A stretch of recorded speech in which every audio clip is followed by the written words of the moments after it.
안녕하세요. 사실과 의견입니다. 어제 나온 주택 판매를 보면은 굉장히 부러진 부분이 있어서 부동산과 관련된 이야기를 좀 해야 될 것 같습니다. 어, 이게 한국의 부동산이랑 미국의 부동산을 비교하는 식으로 좀 자료를 만들었고요. 네, 좀 빠르게 진행해 보도록 하겠습니다. 우선 미국의 주택 가격부터 좀 아셔야 되는데, 뭐, 우리나라랑 똑같이 미국도 엄청 많이 올랐어요. 혹시 이쪽에 보시면 20년부터 코로나 오고 나서 부양책이 엄청 많이 실시되고 양적 긴축도 진행되면서 금리가 낮아졌고 그로 인해 주택 가격도 급등한 상황입니다. 보시다시피 보통은 이제 케이스 실러 주택 가격 지수를 많이 봅니다. 이게 이제 가장 공신력 있는 주택 가격 지수라고 보시면 되고 이게 월간으로 했을 때도 여전히 높은 수준으로 계속해서 전달 대비해서 계속해서 높은 수준을 유지하고 있고 연간으로 해도 뭐 말도 안 될 정도로 평균 20% 이상의 YOY 기준으로 높은 수준을 보이고 있습니다. 그 위 왼쪽 하단에 있는 차트는 진로 그 주택 렌트비 월세라고 보시면 됩니다. 그래서 지금 CPI랑 진로 렌트 인덱스랑 비교한 차트인데 요 빨간 선이 월세라고 보시면 됩니다. 렌트비인데 CPI에서 이 렌트비가 차지하는 게 33%로 굉장히 높은 비중을 차지하고 있기 때문에 우리가 주의 깊게 봐야 하는 지표고 제가 요게 꺾이는 것 때문에 7월에 CPI가 낮아질 거라고 예상했던 중요한 지표였죠. 그래서 여기도 보시면 뭐 기존 대비해가지고 요 코로나 시기 이후에 나온 그 엄청난 인플레이션 때문에 이 주택 가격과 동일하게 렌트비도 급등을 한 상태로 보시면 됩니다. 요게 주택 주담대 금리입니다. 비율은 아니고 주담대 금리인데 보시다시피 22년에 들어와서 올해 들어와서 이제 장기 금리가 아무래도 전망 포워드 가이던스 자체가 높게 잡히다 보니 10년물이 뛰게 되고 미국 같은 경우에는 모기지 금리가 10년물, 30년물과 연동이 되어 있기 때문에 그 국채 금리에 맞춰서 똑같이 주담대도 급등을 하면서 6%까지 올라갔다가 다시 내려와서 한 5.8% 정도 유지하고 있는 상황으로 보시면 됩니다. 그래서 이게 올해 들어와서 가장 큰 특징으로 봐야 하는 게 요 연초부터 시작된 모기지 금리의 급등을 한번 보시면 됩니다. 또 두 번째가 이제 어제 발표된 것까지 해서 우선 왼쪽 상단에 있는 게 기존 주택 판매 지수인데 보시다시피 뭐 요거 지금 3년으로 잘라서 제가 들고 온 건데 올해 들어와서부터 기존에 지어져 있는 주택들의 거래가 이렇게 줄고 있는 거라고 보시면 돼요. 그래서 뭐 거의 폭락하다시피 해서 줄고 있는 상황이고, 뭐 전달 대비해도 올해 들어와서 유달리 지금 급격하게 마이너스를 보이고 있는 걸 확인이 가능합니다. 특히 신규 주택 같은 경우에도, 새로 지어지는 주택 같은 경우에도 뭐 보시다시피 급격하게 내려오고 있는 상황이고, 뭐 우선 주택을 건설하는 데 비용 자체도 많이 들어가죠. 요즘 원자재 값이 급등을 하면서 주택 건설 비용 자체도 많이 올라간 상태고 뭐 주담대도 이 앞에서도 보셨겠지만 주담대 금리도 너무 올라간 상태이기 때문에 신규 주택도 줄고 있는 상황입니다. 뭐 당연히 주택 판매 지수만 봐도 계속해서 지금 마이너스 기록하고 있고 전체적으로 미국의 주택 시장 자체가 꼬그라지고 있는 걸 확인이 가능합니다. 해서 이게 조금 미국의 부동산 시장이 빠지고 있는 부분이랑 우리나라가 이 부동산 시장이 빠지고 있는 부분이랑 확실히 눈에 띄게 보일 거예요.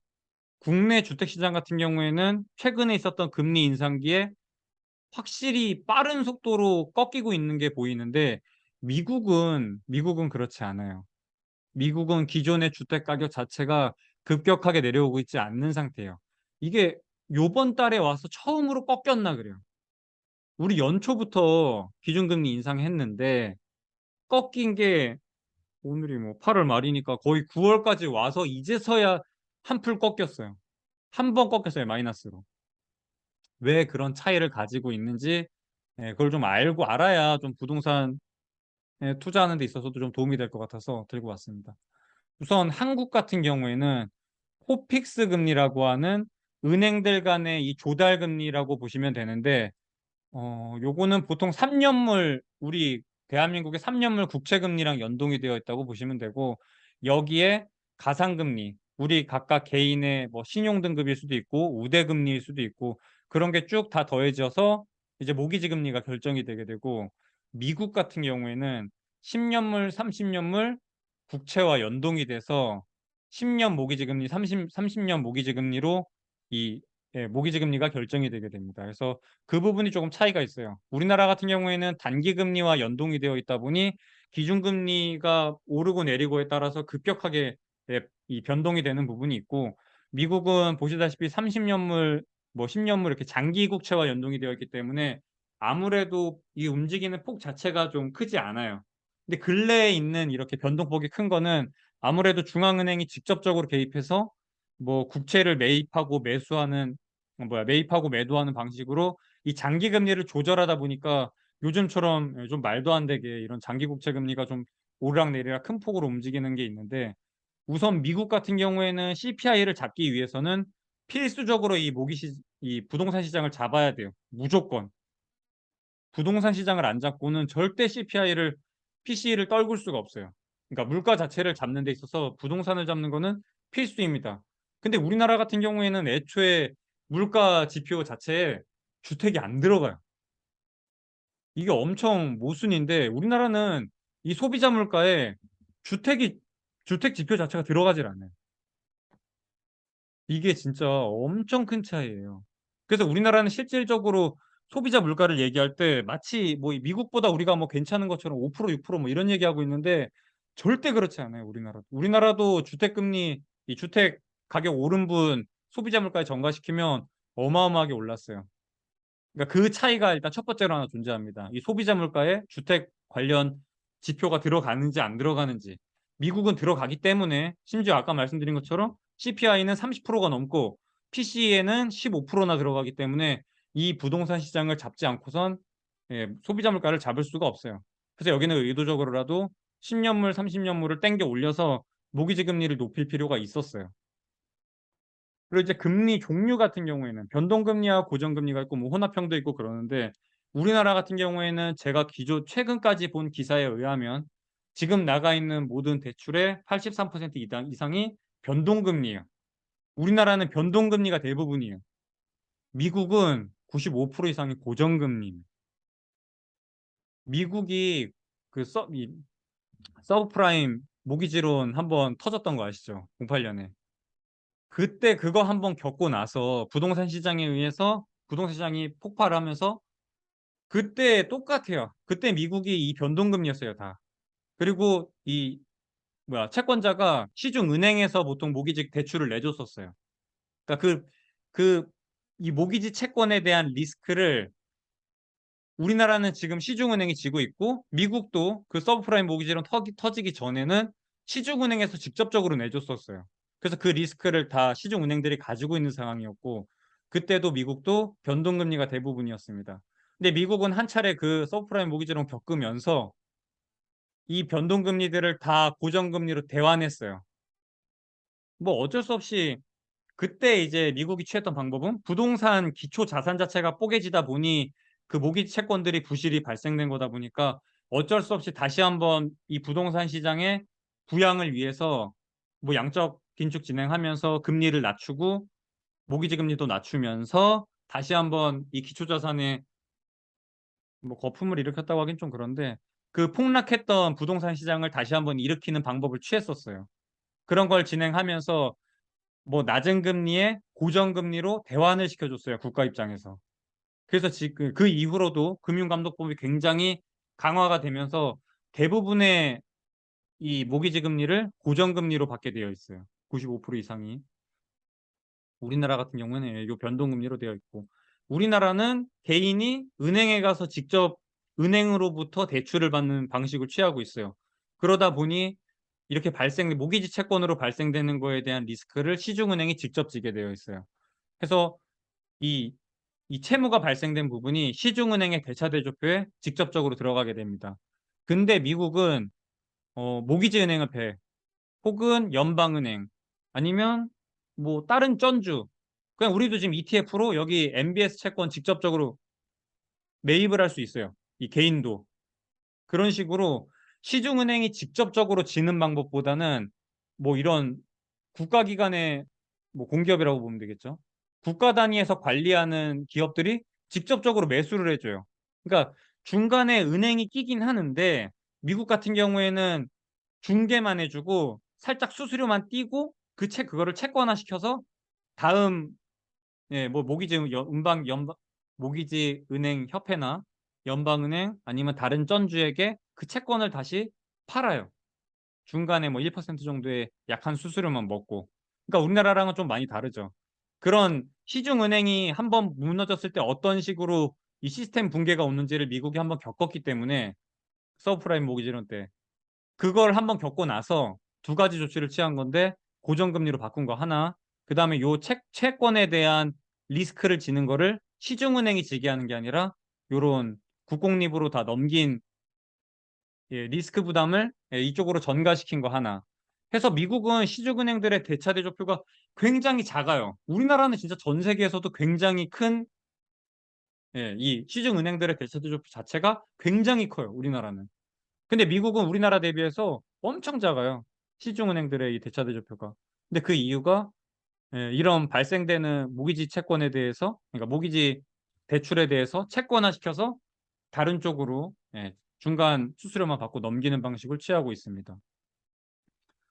그리고 이제 대망의 우리나라 같은 경우에는 이 미친 전세 대출이 존재하기 때문에 뒤쪽에서 언급할 그 엄청난 레버리지에 대한 위험성을 말씀을 드리겠습니다. 그래서 지금 보시다시피 미국은 고정금리이기 때문에 지금 요 다음 장표를 보시면은 아까 말씀드린 요 3년물 국채와 연동되어 있는 코픽스 금리, 10년물 국채와 연동되어 있는 미국 모기지 금리 보시면 뭐 코로나 발생되고 나서 쭉 낮은 금리를 유지하다가 이제 슬슬 올리기 시작해서 여기 지금 폭발해 있는 상태죠. 여기도 그렇고 여기도 그렇고 급격하게 올라온 상태입니다.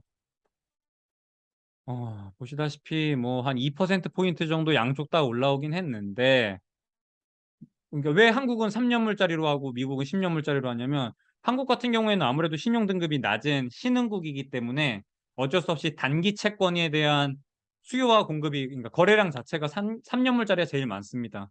그래서 한국은 이 시중의 금리라는 걸 이야기할 때 보통 거래량이 가장 많은 3년물 기준으로 하고 미국은 아무래도 선진국이고 가장 신용도가 높은 미국이기 때문에 보통은 이런 장기채 미국의 이 10년 국채 같은 경우에는 거의 전 세계에서 벤치마킹하는 금리로 보시면 됩니다. 좀, 여기 뭐 아까 계속 뭐 말씀드리지만 한국 같은 경우에는 변동금리이기 때문에 지금 이렇게 급격하게 변동하고 있는 금리가 기존의 대출을 받았던 사람들한테도 영향을 주게 되어 있어요. 근데 미국은 옛날에 이렇게 낮은 금리로 받아놨던 대출이 고정금리예요. 30년 고정금리로 이렇게 낮은 수준에서 받아놨단 말이에요. 근데 지금 이렇게 올라가면은 그냥 앞으로 들어올 신규 대출 채무자에 대해서만 그냥 신규 유입 매수자에 대해서만 큰 장벽이 생겼을 뿐이지 기존의 대출자는 지금의 이 엄청난 금리 상승이 큰 타격이 없습니다. 근데 우리나라 같은 경우에는 변동금리이기 때문에 이렇게 코픽스 금리가 치솟으면 물론 이제 뭐 코픽스 금리도 신규 대출에 대한 금리가 따로 있고 기존 잔액에 대한 이 금리가 따로 있긴 해요. 한 1%포인트 정도 차이가 나는데 그렇다고 할지라도 기존에 있던 이런 이 금리 인상이 기존에 있던 대출자한테도 타격이 간다는 점이 가장 큰 차이라고 보시면 돼요. 한국과 미국의 큰 차이가. 해서 보통의 부동산을 만약에 투자로 한다고 했을 경우 요게 하나 제가 예시로 제가 지금 들고 온 건데 5억짜리 집을 매수하는데 내 돈 2억, 그 다음에 모기지 대출, 주담대 금리를 내서 3억을 융통을 해서 5억짜리 집을 매수를 합니다. 이 상황에서 오를 수도 있고 떨어질 수도 있는데 여기서 만약에 1억이 올라서 집값이 6억이 되면 내 돈은 2억 들어갔으니까 1억이 올라갔다고 치면 수익률은 50%. 왜냐면 대출이 들어가 있으니까. 뭐 물론 뭐 이자도 내고 하겠지만 예, 그거는 예, 그거 빼고 얘기를 할게요. 4억이 되면 그럼 내 돈에서 그냥 1억 까먹으니까 기존에 내 돈 2억에서 1억이 돼서 수익률 마이너스 50%. 예, 요런 보통의 이제 그냥 뭐 전 세계 부동산 시장 자체가 요런 식으로 이루어지게 되어 있어요. 문제는 한국의 이 미친 레버리지 때문에 그러는 건데 한국은 전 세계에서 유일하게 전세가 있죠, 전세. 이 전세라는 제도가 진짜 미친 건데 보시죠. 5억짜리 집이 있고 우선 뭐 이 갭 투자, 결국엔 갭 투자를 지금 얘기를 하려고 하는 건데 기존의 세입자가 전세 세입자가 있는데 4억 5천에 들어와 있는 상태예요. 근데 기존에 들고 있던 이 집을 소유하고 있던 사람이 나한테 5억에 이걸 매물로 내놨어요. 근데 얘가 이 4억 5천 지금 들어와 있는 사람이 아직 만기가 안 돼서 얘는 여전히 살아야 되고 이 사람은 지금 이 주택 소유주는 팔라고 하고 있는 상태예요. 그럼 이거 집을 5억에 내놓은 거를 내가 이걸 사러 갔을 때는 이 전세 보증금 5억, 4억 5천에 대해서 예, 이 집주인이 지금 받은 만큼 내가 받겠죠. 그리고 나머지 5천은 내 돈을 넣고 이 기존에 있던 전세 보증금은 남의 돈이죠, 어떻게 보면. 그래서 5억짜리 집을 사는데 내 돈은 5천만 들어가면 돼요. 이 뭐 취등록세랑 이런 거는 제외할게요. 물론 뭐 엄청 크긴 하지만. 예, 10배죠, 10배. 5천이라는 내 돈으로 5억짜리 집을 산 거예요. 자, 그럼 여기서 이제 똑같이 이 전장표와 똑같이 이제 상황을 가정을 해볼게요. 1억이 올랐어요. 집값이 20% 올랐습니다. 그럼 내 돈은 5천 들어가는데 집값이 1억 올랐죠. 그럼 수익률은 내 돈은 5천 들어갔기 때문에 1억이 오르면 200%예요. 내 돈이 5천이니까 수익이 1억이니까 수익률 200%. 5천짜리로 이 5억짜리 집을 샀더니 수익률이 이렇게 나옵니다. 근데 문제가 뭐냐면 이게 4억이 된다고 치면 이거 지금 생각해보면 그냥 플러스 마이너스 20%니까 요 정도까지는 움직일 수 있잖아요. 부동산 시장에서도 뭔가 큰 충격이 온다고. 제가 지금 막 반값 되고 뭐 이런 얘기하고 있는 거 아니잖아요. 그냥 20% 정도만 제가 가정을 해볼게요. 문제는 이제 4억이 됐을 때 20% 빠져서 4억이 됐다. 4억이 됐다 쳐봅시다. 그럼 전세 보증금 4억 5천을 내가 나중에 그 전세 입자가 나가면 내가 내줘야 되는데 내 돈 5천 날라간 거는 둘째 치고 아니 집값이 4억인데 전세 보증금 4억 5천을 내가 내줘야 되는 상황이야. 마이너스 5천이죠. 그럼 수익률이 마이너스 200%. 내 돈 100% 한번 날렸고 그다음 전세 세입자 나갈 때 5천 다시 줘야 되니까 예. 그거 100% 더해서 수익률 마이너스 200%예요. 지금 한국이 이 코로나 시기에 갭 투자가 성행하면서 이런 집들이 엄청 많아요. 이래서 못 올리는 거예요, 이래서. 이래서 지금 한국은행이 저 기준금리를 못 올리고 있는 거예요. 이런 말도 안 되는 상황이 발생하니까. 이거 이렇게 되면 어떻게 되는 이거 다 깡통이에요, 다 깡통. 전세 보증금 못 받아, 이러면. 네, 보시면.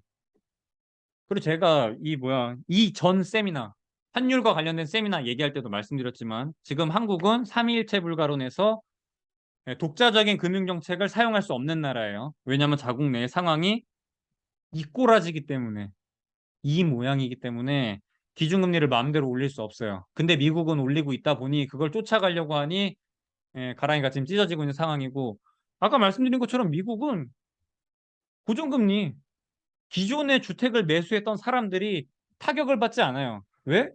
그 사람들은 이 낮은 모기지 금리에서 30년 고정금리로 받아놨거든. 그러니까 미국 중앙은행은 그나마 좀 마음 편하게 기존의 주택 매수자들의 뭔가 이렇게 보호막을 씌워 놓은 것처럼 이 고정금리를 해놨으니까. 그러니까 그런 조치를 미국은 다 취해놨던 거예요, 애초에. 그러니까 미국이죠, 진짜. 이런 금융 선진이라는 게 진짜 그 08년에 그거 한번 겪고 나서 이런 조치들을 다 취해놨고 이제 와서 뭔가 이런 급격한 인플레이션이 발생돼서 금리를 인상해야 되는 순간이 왔을 때 이게 이제 빛을 보고 있는 상황이고 이 멍, 이 나라는 지금 삼일체 불가론에서 독자적인 금융정책을 잃었고 근데 더 웃긴 거는 한국의 기준 이 모기지 금리나 기준금리 코피스 금리는 중앙은행의 기준금리랑 상관이 없어요. 그냥 올리는 거예요, 그냥. 시장에서 알아서 자기들끼리 올리는 중이에요. 한국 뭐 중앙은행이 뭐 2.5%든 2.7%든 중요하지가 않아요. 그래서 한국은 기준금리를 얼마 올린다고 해도 이게 변하질 않아요. 시장이 미리 다 반영해 놨기 때문에 변하질 않습니다. 이미 심지어 이 시장금리랑 우리 중앙은행의 기준금리랑 갭 차이가 엄청 벌어진 상태고 시장에서는 미리미리 다 프라이싱해서 움직이기 때문에 한국은행이 뭐 25bp 올리네, 50bp 올리네 전혀 중요하지 않습니다.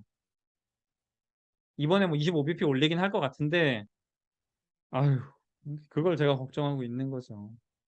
그래서 한국은 이렇게 기준금리가 올라가면 코피스 금리가 올라가게 되고 기존에 주택을 매수했던 모기지 대출을 받아놨던 사람들이 대부분 변동금리이기 때문에 이걸 견딜 수가 없어요. 이 미친 레버리지를 일으킨 이 상태를 견딜 수가 없어요. 그래서 여기는 부동산 시장을 만약에 미국은 부동산 시장을 부셔야 CPI가 잡히기 때문에 부동산 시장을 타격하러 지금 가고 있는 상황인데 한국은 이거 부시면 다 이 난리가 난다니까. 이 깡통이 찬다니까. 이 다 깡통 전세예요. 이런 게 얼마나 많겠어요, 지금 대한민국에. 지금 외곽부터 변두리부터 지금 나오고 있죠. 뭐 대전, 저 어디 뭐 예, 변두리 광역시부터 지금 쭉 집값 폭락하고 있는 상황인데 지금 부동산에 또 폭락이라 쓰면 또 막 욕하던데 너무 현실이에요, 현실. 너무 막 부동산 사냥하지 말고 현실을 딱 직시하고 어떻게 내가 대처해야 될지 예, 그 눈 감고 그러지 말고 현실을 좀 이해하고 앞으로 어떻게 될지 미리 예상을 해서 미리미리 대처를 해야죠. 뭐 고정금리로 대환을 한다던가. 이러다 보니 대한민국 저기 정부가 요즘에 나오는 말 중에 고정금리로 대환해 준다라는 정책 들고 나오고 있죠. 예, 이게 이런 논리, 이런 로직으로 그 얘기가 나오고 있는 거예요. 미국이 이거 했던 것처럼 우리나라도 이 변동금리로 지금 모기지금리 다 받아놓은 거를 이 보호막을 씌워주기 위해서 이 변동금리들을 고정금리로 바꿔주는. 그러니까 아예 부채를 탕감하는 거는 좀 진짜 싸배바고 그거보단 기존에 나가 있던 변동금리들을 고정금리로 대환해주는 정도에서 예, 좀 처리하는 게 어떻지 않을까. 저도 그 부분에 대해서는 동의해요. 저도 이런 거 안 받았어요. 저도 이거 안 받고 제가 수혜 보는 사람이 아닌데 그래도 이거 부동산 다 터져 나가면서 대한민국 경제가 작살나는 것보다는 그냥 내가 혜택 못 보더라도 그냥 그 사람들이 뭐 그래 뭐 영끌했다가 그렇게 망하고 있는 상황이지만 그냥 그런 식으로라도 좀 예, 구제했으면 좋겠어요. 그냥 모두 다 망하는 그런 길보다는.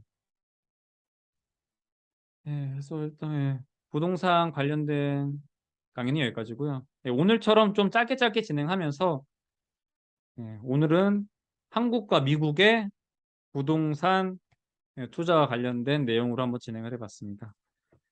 다음에는 다음 세미나 주제는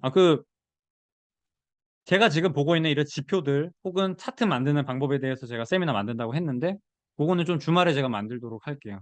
이거는 예, 어제 나왔던 막 주택 판매 급감하는 부분들, 미국의 부동산이 급냉하고 있는 부분들이 보여서 한번 말씀을 드려야겠다 싶어서 급하게 좀 자료를 좀 만들어서 진행을 한 거고, 예, 그건 주말에 올릴게요. 차트 만드는 거는.